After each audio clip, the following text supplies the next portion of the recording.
Hello everyone. সকলোৰে ভালে আছে আজি যদিও মই পুনৰ আহিছো নতুন এটা টপিক লৈ ইলেক্ট্ৰিক ডাইপোলৰ ওপৰত ইয়াৰ আগৰ ভিডিঅ'টোত মই ইলেক্ট্ৰিক ফিল্ড পঢ়াই আহিলো ইলেক্ট্ৰিক ফিল্ড ইন্টেন্সিটি পঢ়াই আহিলো ইলেক্ট্ৰিক ফিল্ড দুটো পইণ্ট চাৰ্জ পঢ়ালো আৰু ইলেক্ট্ৰিক ফিল্ড দুটো মাল্টিপল চাৰ্জেছ পঢ়ালো তাই ৰিলেটেড যিখিনি কোৱেশ্চনছ আছিলে সেইখিনি কোৱেশ্চন আমি ডিসকাস কৰিলো আজি আমাৰ টপিকটো হ'ল ইলেক্ট্ৰিক ডাইপোলটো খুব সহজ বুজাত একেবাৰে simple it is a construction of charges electric ডাইপোলটো হ'ল কি চাৰ্জৰ এটা কনস্ট্ৰাকশন নাইবা আমি এনেকৈ বাৰু যে electric dipole is a system of charges electric dipole is a চাৰ্জৰ এটা সিস্টেম কেনেকুৱা ধৰণৰ system it is a system of two unlike charges separated by a finite distance electric ডাইপোলটো কি হয় আমাৰ দুটা আনলাইক চাৰ্জৰ এটা সিস্টেম ফেজ চাৰ্জটো কি হ'ব আমাৰ এটা ফাইনাইট ডিসটেন্সত কি হ'ব থাকিব আঁতৰি থাকিব এটা আনলাইক চাৰ্জ মানে মনলৈ কি আহে আনলাইক চাৰ্জ মানে হ'ল আমি যদি এটা প্লাস q চাৰ্জ কনসিডাৰ কৰো নাইবা যদি আমি এটা মাইনাস q চাৰ্জ কনসিডাৰ কৰো আনলাইক চাৰ্জ হ'বলৈ হলে ইটো চাৰ্জ কি হ'ব লাগিব প্লাস q হ'ব লাগিব এইটো হ'ল আমাৰ আনলাইক চাৰ্জ বা আমাৰ কি বুলি ক'ব পাম এটো অপোজিট চাৰ্জ বুলি ক'ব পাৰো লাইক চাৰ্জ বা সেম চার্জ বুলি কলে কি হ'ব এটা পজিটিভ হলে ইটো পজিটিভ হ'ব এটা নেগেটিভ হলে আমাৰ ইটো নেগেটিভ হ'ব কিন্তু এটা আমি কি হৈছে ডাইপোল হ'বলৈ হলে আমাৰ কি হ'ব লাগিব দুইটা অপোজিট নাইবা আনলাইক চাৰ্জ হ'ব লাগিব আৰু এটা হল ডিসটেন্স কিমান হ'ব ফাইনাইট হ'ব লাগিব এটা হল ডিসটেন্স মই ধৰিলো twice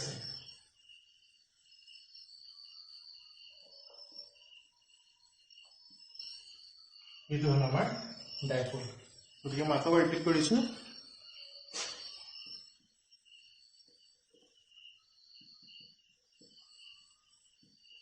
electric dipole is a system of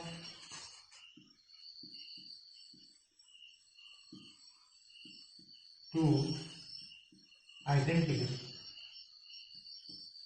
identical work use কৰিছো কাৰণ আইডেন্টিক্যাল মানে কি বলে দুটাই চাৰ্জটো আমাৰ সেম হ'ব লাগিব এটা যদি 5 কুলম হয় এটা আমাৰ কি হ'ব লাগিব 5 কুলম তেতিয়া এটা আইডেন্টিক্যাল হ'ব মানে সেম দুইটা সেম বাট কি হ'ব লাগিব অপোজিট হ'ব লাগিব তো আইডেন্টিক্যাল আনলাইক চাৰ্জ লিখটো পাৰিম আমি ইয়াত আনলাইক ব্র্যাকেটত কি আনলাইক মানে opposite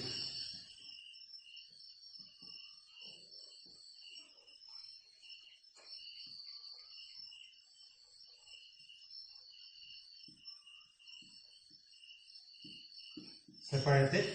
by a finite distance ইয়াত আমি ডিসটেন্স কিমান ধৰিছো ইয়াত আমি ডিসটেন্স টুৱাইস বুলি ধৰিছো এতিয়া লাষ্টলি মনত প্ৰশ্ন আহিব যে টুৱাইস কিয় ধৰিলো আমি তো কিয় ডিসটেন্স বা সেপাৰেশন আমি কিয় টুৱাইস লিখা নাই বা টুৱাইস r লিখা নাই আমি আগত যিমানে সেপাৰেশন ধৰিছো সব কি দিছিলো r দিছিলো গতিকে ইয়াত 2 টু কিয় আনিলো বা টুৱাইস বুলি কিয় লিখিলো কাৰণ আনসাৰটো হ'ল কি এটো মাইনাস চাৰ্জ এটো প্লাস চাৰ্জ গতিকে এটাৰ অৰিজিন টো কত থাকিব আমি যদি ইয়াত এটা অৰিজিন কনসিডাৰ কৰো o তেনে ইয়াৰ পৰা এই ডিসটেন্স কিমান হ'ব a হ'ব ইয়াৰ পৰা এই ডিসটেন্স কিমান হ'ব কি মাইনাস a হ'ব আমাৰ ডিসটেন্স কেতিয়াও মাইনাস নহয় আমাৰ ডিসটেন্স আমি কেতিয়াও মাইনাস নিলিও কিন্তু কি হয় যেটো আমি এটো অৰিজিন বুলি ধৰিছো গতিকে a বিনা কি হ'ব a বিনা এক্সিছাল x এক্সিছাল কি হ'ব ডিসটেন্স a হ'ব আৰু a বিনা এক্সিছাল কি হ'ব কি মাইনাস হ'ব কাৰণ এটো কি হ'ব অৰিজিন तो रीजन रेल की वो माइनस है और टोटल डिस्टेंस कितना होगा हमारा ट्वाइस है होगा ठीक है से इलेक्ट्रिक डाइपोल हो electric dipole is a system of two identical unlike charges separated by finite distance dipole word to हम मीनिंग तो लुकाय আছে ডাই মানে হল কি 2 মানে কি থাকিব আমাৰ দুটা চাৰ্জ থাকিব যেনেকৈ কাৰ্বন ডাই অক্সাইড ঠিক আছে তেনেকৈ আমাৰ ইয়াত কি dipole di word to meaning কি 2 ঠিক আছে এতিয়া মই এই যে ডাইপোলটো পঢ়িলো কোনটো ডাইপোল কিমান পাৱাৰফুল হেতু গম পাবলৈ আমি কি জানিব লাগিব ইয়াৰ আমাৰ স্ট্ৰেংথটো জানিব লাগিব ডাইপোলৰ স্ট্ৰেংথটো কিমান আমাৰ জানিব লাগিব আমাৰ যদি কোৱেশ্চনত 11 মান ডাইপোল দি দিয়ে 11 মান যদি ডাইপোল দি ইয়াক যদি আমাক কোনটো বেছি পাৱাৰফুল কোনটো ডাইপোলৰ স্ট্ৰেংথটো বেছি আমি হেতু জানিবলৈ আমি ইয়াত নতুন কোৱান্টিটি আমি জানিব লাগিব হেতু হ'ল আমাৰ ডাইপোল মোমেন্ট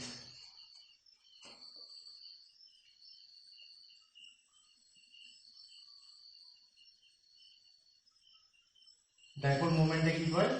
ডাইপলটো আমাৰ স্ট্ৰেংথ কিমান সেইটো আমি ডাইপল মোমেন্টৰ পৰা গম পাওঁ ডাইপল মোমেন্টটো আমি পাই থাকিম ফিজিক্সত ডাইপল মোমেন্টটো আমি ফিজিক্সত পাই থাকিম নেক্সট আমি ফোৰ্থ চেপ্টাৰত আমি এতিয়া কি ইলেক্ট্ৰোস্ট্যাটিক্সত পাইছিলো ডাইপল মোমেন্ট আমি ফোৰ্থ চেপ্টাৰ যদি আমি ম্যাগনেটিজম পঢ়িম তাত আমি এই বস্তু পাম ডাইপল মোমেন্ট তো আমি লিখে পি ৰে পি টো আমাক বুজায় ডাইপল মোমেন্ট মানে কিমান হ'ব ইয়াৰ ভ্যালুটো ইয়াৰ চাৰ্জৰ যিকোনো এটা ভ্যালু মানে আমি কিউ ঠিক আছে কিউ মাইনাস কিউ আৰু প্লাস কিউ যিকোনো এটা ভ্যালু যিহেতু দুটা আইডেন্টিক্যাল হ'ব এটা কি হলে এইটো কি হ'ব গতিকে তাৰ এটা কি আমি লিখিম ইনটু ইয়াৰ হ'ব সেপাৰেশনটো কিমান এটা হ'ব টুৱাইস এতিয়া ডাইপল মোমেন্টটো আমাৰ স্কেলাৰ কোৱান্টিটি নহয় ডাইপল মোমেন্টটো আমাৰ কি কোৱান্টিটি এটা ভেক্টৰ কোৱান্টিটি গতিকে ভেক্টৰ কোৱান্টিটি হৈ যোৱাৰ লগে লগে কি থাকিব ইয়াৰ ডাইৰেকশন থাকিব গতিকে কি লিখিম আমি p টুৱাইস তো আমাৰ কি লিখিলো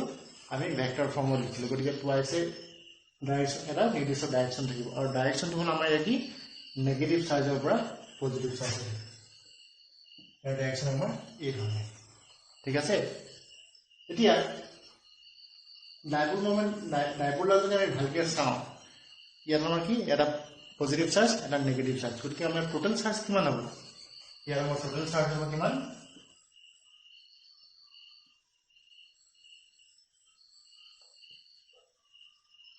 ইয়াৰ আমাৰ টোটাল চাৰ্জ হ'ব -q + q = 0 গতিকে ডাইপোল মোমেন্টত আমাৰ টোটাল চাৰ্জ কিমান হয় 0 হয় কিন্তু আমাৰ ইয়াত কি নহয় টোটাল ইলেক্ট্ৰিক ফিল্ডটো কেতিয়াও 0 নহয় টোটাল চাৰ্জটো আমাৰ ইয়াত 0 কিন্তু আমাৰ টোটাল ইলেক্ট্ৰিক ফিল্ডটো কি হ'ব আমাৰ ইয়াত 0 নহয় কিয় 0 নহয় টোটাল ইলেক্ট্ৰিক ফিল্ড 0 কিয় নহব কাৰণ সাপোজ এডাল ডাইপোল আমাৰ -q এটো আমাৰ +q টোটাল ইলেক্ট্ৰিক ফিল্ডটো আমাৰ 0 কিয় নহয় বুলি কৈছো সাপোজ এই পইণ্টটো যদি আমি উলিয়াও ইলেক্ট্ৰিক ফিল্ডটো উলিয়াও নাইবা এই পইণ্টটো যদি আমি ইলেক্ট্ৰিক ফিল্ডটো উলিয়াও কি হ'ব এই পইণ্টটোৰ পৰা এটা প্লাস লিখিব লাগিছে কি কৈছো মই এই পইণ্টটো যদি আমি ইলেক্ট্ৰিক ফিল্ডটো উলিয়াও এই চাৰ্জটোৰ পৰা এই চাৰ্জটো ডিসটেন্সটো বেলেগ এই চাৰ্জটোৰ পৰা এই চাৰ্জটো ডিসটেন্সটো বেলেগ ঠিক আছে গতিকে ডিসটেন্সটো বেলেগ হৈ যোৱাৰ কাৰণে কি হ'ব ইয়াৰ ইলেক্ট্ৰিক ফিল্ডটো কি হ'ব ইয়াৰ কাৰণে যিমান পাম ইয়াৰ কাৰণে সিমান নাপাম মই আগৰ ভিডিঅ'ত কৈছিলো যে electric field total electric field 0 কেতিয়া হ'ব যদিহে দুইটা ইলেক্ট্ৰিক ফিল্ড কি হয় ইকুৱেল হয়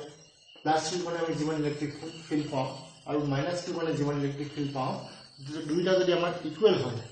আৰু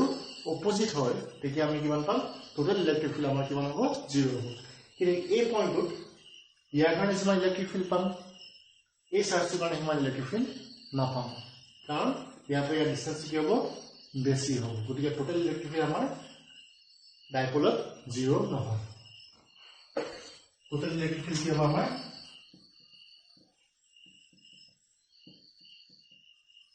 not equal to 0 কিয় 0 ইয়াৰ যদি আমি ৰিজল্টটো লিখিবলৈ যাওঁ তাহলে কি হ'ব আমাৰ due to different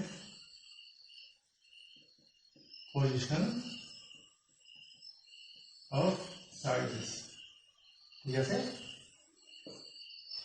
গতিকে আমি কি কথা গম পালো আমি গম পালো ইলেক্ট্ৰিক ডাইপোল কি ডাইপোলটো আমি গম পাইছো যে দুটা চাৰ্জ থাকিব আইডেন্টিক্যাল হ'ব এটা নেগেটিভ এটা পজিটিভ এই চাৰ্জটো যদি আমাৰ এটা সেপাৰেশন হৈ থাকে এখন যদি এটা ফাইনাইট ডিসটেন্স থাকে এইটো হ'ল আমাৰ ডাইপোল একদম সিম্পল কথা ফিজিক্সৰ কথাবিলাক একেবাৰে সিম্পল মন ৰখা কোনো প্ৰয়োজন নাই বুজিলে হ'ল ৰাস্তা মোৰ সিস্টেমটো বহুত বেয়া এটা আমি যদি বুজি যাওঁ এটা আমি কেতিয়াও নপঢ়ো ইলেক্ট্ৰিক ডাইপোল মানে কি দুটা চাৰ্জ আছে এটা নেগেটিভ এটা পজিটিভ এটা মাজত এটা সেপাৰেশন আছে এইটো হ'ল আমাৰ কি ইলেক্ট্ৰিক ডাইপোল আৰু এই ইলেক্ট্ৰিক ডাইপোলটোৰ নেক্সট আমি ইলেক্ট্ৰিক ডাইপোলটো পঢ়িলে নহ'ব নহয় ইলেক্ট্ৰিক ডাইপোলৰ কি জানিব লাগিব স্ট্ৰেংথটো জানিব লাগিব সেইটো মানে আমি নতুন কোৱান্টিটি এটা পঢ়িলো সেইটো হ'ল ইলেক্ট্ৰিক ডাইপোল মোমেন্ট সব লিংক আছে এটা পিছত এটা আমাৰ লিংক আছে ডাইপোল মোমেন্ট মানে কি ইয়াৰ যিকোনো এটা চাৰ্জ আৰু এটা মাজত সেপাৰেশনটো কি হয় প্ৰডাক্টটো ইয়াৰ এটা ভেক্টৰ কোৱান্টিটি গতিকে কি হ'ব ইয়াৰ এটা ডাইৰেকশন থাকিব আৰু ডাইৰেকশনটো কৰবা গ'লে from negative charge to positive charge ঠিক আছে নেক্সট আমি পঢ়িলো টোটাল চাৰ্জ কিমান হ'ব টোটাল চাৰ্জ আমি দেখিছো এটা নেগেটিভ এটা পজিটিভ দুটা আইডেন্টিক্যাল হয় গতিকে টোটাল চাৰ্জ কিমান হ'ব আমাৰ 0 হ'ব কিন্তু টোটাল চাৰ্জ 0 হোৱাৰ পাছতো আমাৰ electric field total electric field কেতিয়াও 0 নহয় কাৰণ মই অলপ আগত কৈ গলো কি এই পজিশনটোত যদি আমি ইলেক্ট্ৰিক ফিল্ড উলিয়াবলৈ যাওঁ এই পইণ্ট চাৰ্জটো মানে আমি যিমান ইলেক্ট্ৰিক ফিল্ড পাম এই পইণ্ট চাৰ্জটো মানে আমাৰ ইলেক্ট্ৰিক ফিল্ড আমি কিমান পাম কম পাম কাৰণ কেলে ইয়াৰ পৰা ইয়াৰ ডিষ্টেন্সটো বেছি ডিষ্টেন্সটো যিমানেই বেছি হৈ যায় মই কৈছিলোৱে কি হ'ব আমি ইলেক্ট্ৰিক ফিল্ড সিমানে কম কৰি গৈ থাকিম গতিকে টোটেল ইলেক্ট্ৰিক ফিল্ড 0 নহয় গতিকে আমাৰ নেক্সট কি পঢ়িম আমি নেক্সট পঢ়িম আমাৰ electric field due to dipole মানে এটা কথা ইটো লিংক হৈ গৈ আছে আমি ফাৰ্ষ্ট ইলেক্ট্ৰিক ডাইপল পঢ়িলো ইলেক্ট্ৰিক ডাইপলৰ পিছত ইয়াৰ ষ্ট্ৰেংথটো গুণ পাবৰ কাৰণে আমি কি পঢ়িলো ডাইপল মুভমেণ্ট পঢ়িলো টোটাল চাৰ্জ পঢ়িলো তাৰপৰা যেতিয়া আমি টোটাল ইলেক্ট্ৰিক ফিল্ড পঢ়িলো তেতিয়া দেখিলো যে টোটাল ইলেক্ট্ৰিক ফিল্ড কি হয় আমাৰ 0 নহয় গতিকে ইলেক্ট্ৰিক ফিল্ড কিমান হ'ব এটা আমি নেক্সট পঢ়িব লাগিব ঠিক আছে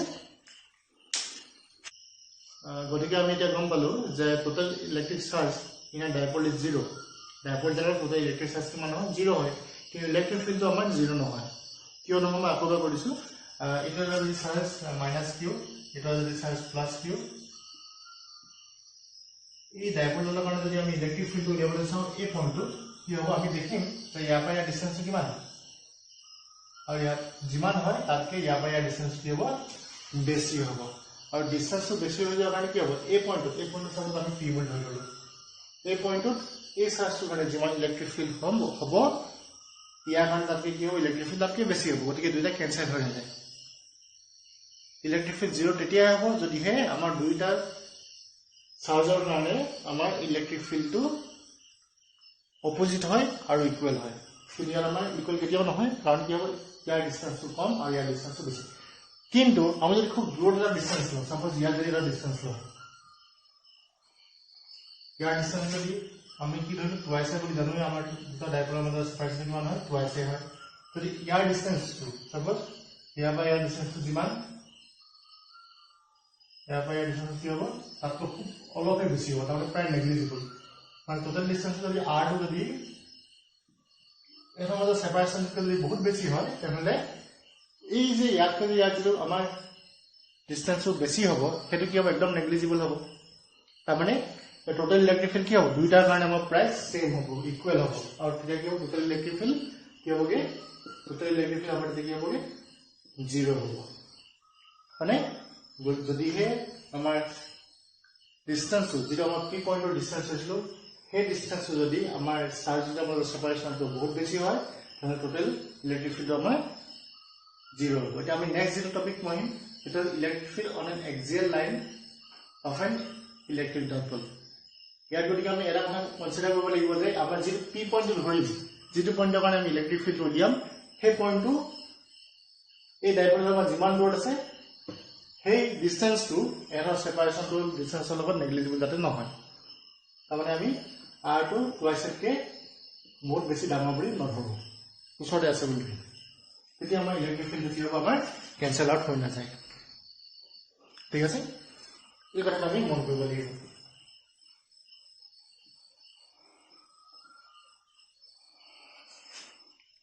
এটা আমি ইয়াত কৈছে যে এক্সিয়েল লাইনৰ আমি কি ধৰিম পইণ্টটো ধৰিম গতিকে আমি পইণ্টটো সাপোজ ইয়াত ধৰিম এইটো আমাৰ p পইণ্ট এই পইণ্টটোৰ কাৰণে আমি কি উলিয়াম ইলেক্ট্ৰিক ফিল্ড উলিয়াম এতিয়া আমি জানো এটা বস্তু পাইছে কিমান এটা হ'ব জানলে হ'ল আমাৰ a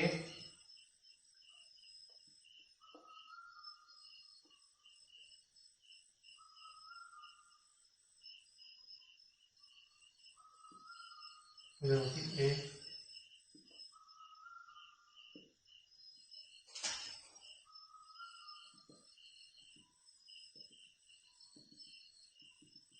Suppose 3.2 ইয়াৰ অৰিজিনৰ পৰা r ডিসটেন্স আছে ঠিক আছে এতিয়া p পইণ্টত যেটো ইলেক্ট্ৰিক ফিল্ড হ'ব -q কাৰণে গুণফল হ'ব এইবিনে হ'ব গতিকে আমি -q পইণ্টৰ কাৰণে p পইণ্টত যেটো ইলেক্ট্ৰিক ফিল্ড হ'ব আমাৰ ডাইৰেকচন এনেকৈ লৈছো মানে কি ধৰণে হ'ব আমাৰ e বুলি ধৰিম ঠিক আছে আমাৰ কি আমাৰ EL তাৰপৰা +q চাৰ্জটো কাৰণে আমাৰ ইলেক্ট্ৰিক ফিল্ড কোনফালে যাব আমাৰ ইপিনে যাব গতিকে আমি ই বি বুলি হৈছে ঠিক আছে নে এতিয়া আমি ইলেক্ট্ৰিক ফিল্ড এটা উলিয়াম আমি ফাৰ্স্ট যদি আমি ই এ উলিয়াবলৈ চাওঁ ই এ কি হ'ব 1/4 u divided by distance কিমান হ'ব ইয়াৰ পৰা distance কিমান a আৰু ইয়াৰ পৰা distance হ'ল আমাৰ r গতিকে r plus a whole square মানে ডাইৰেকশন কি হ'ব আমাৰ along pa ঠিক আছে আমি যদি eb টো লিখো কি হ'ব eb টো যদি লিখো কি হ'ব আমাৰ 1/4 u divided by यार पर ये डिस्टेंस किमान r यार पर डिस्टेंस किमान होगा a तो यार पर डिस्टेंस किमान होगा हमारा r minus a along what along bp ঠিক আছে এতিয়া আমাৰ টোটাল ইলেক্ট্ৰিক ফিল্ড কিমান হ'ব ই পইণ্ট আৰু P point total electric field হ'ব আমি চাম যে এ পইণ্টটো কি হ'ল বি থকা যেটা আমাৰ চাৰ্জ আছে হেতু পি পইণ্টৰ পৰা ওচৰত আছে ইয়াৰ ৰেসপেক্টিভলি মানে এ পইণ্টটো পি পইণ্টৰ পৰা দূৰত আছে আৰু বি পইণ্ট পি পইণ্টৰ পৰা ওচৰত আছে গতিকে কোনটো ইলেক্ট্ৰিক ফিল্ড বেছি হ'ব অবিয়াসলি আমাৰ ই বি টো বেছি হ'ব তাৰ ডাইৰেকচন কি দিলো এটা ডাইৰেকচন আমাৰ এইপিনে এটা ডাইৰেকচন আমাৰ এইপিনে গতিকে কি হ'ব দুইটা ইটোৰ পৰা মাইনাস হ'ব গতিকে টোটাল ইলেক্ট্ৰিক ফিল্ড কি হ'ব আমাৰ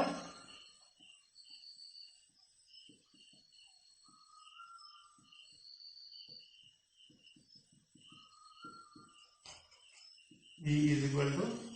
हमार E B पर माइनस वन जो हमार E B तो डांगर E और डायरेक्शन में भले हमार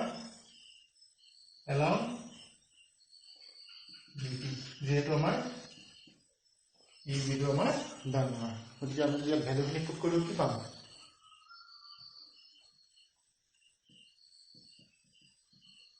ये तो हमार कॉमन ले लो ये तो हमारा डायरेक्ट जो किसी को हमार u2 कॉमन ले लो भाई ये तो हमारा 1/r minus a whole square minus 1/r plus a whole square ठीक है सर बोर्ड ऐसा नहीं हाँ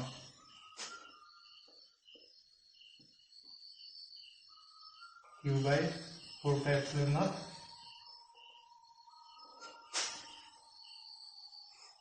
LCM तो हो r square minus a square whole square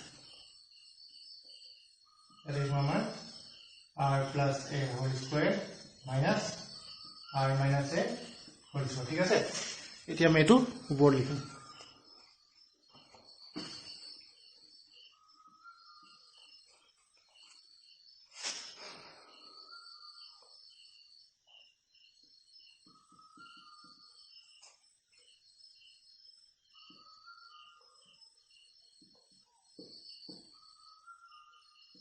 r square इसलिए हम भागे तो क्या होगा r square plus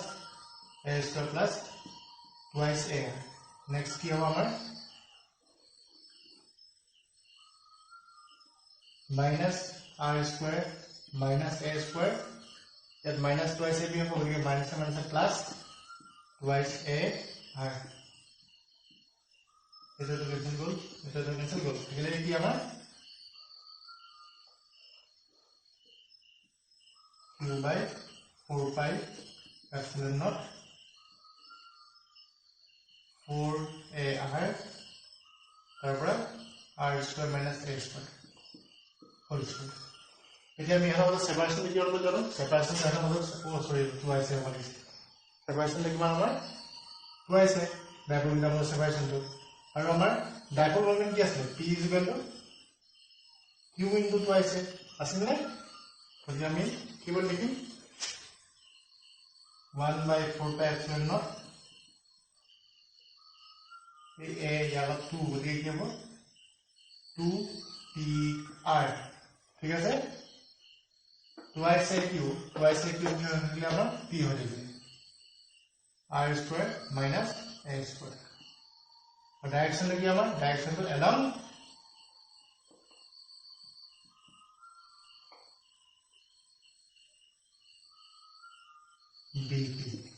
হয়নে এতিয়া আমি কি দেখিলো যে ডাইরেকশন আমাৰ কি হ'ব এইফালে হ'ব মানে কি নেগেটিভ চাৰ্জ বা পজিটিভ চাৰ্জ লৈকে হ'ব আমাৰ ডাইপল মোমেন্ট কি আছে ডাইপল মোমেন্টৰ ডাইৰেকশন কি আছে নেগেটিভ চাৰ্জ বা পজিটিভ চাৰ্জ লৈকে আছে গতিকে আমি এটো যদি ভেক্টৰ ফৰ্মত লিখো একেবাৰে কেনেকৈ লিখিব পাৰিম এটো লিখিম আমি 1/4π0 twice r square minus a square whole square p to पर আমি এটো লিখলে হ'ব কাৰণ তেতিয়া কি হ'ব p টো আমাক কি বুজাব ডাইপল মোমেন্টটো বুজাব আৰু এই বাৰডাল কি হ'ব ডাইৰেকশন বুজাব পৰা ইয়াৰ পৰা নেগেটিভ চাৰ্জ বা পজিটিভ চাৰ্জ ঠিক আছে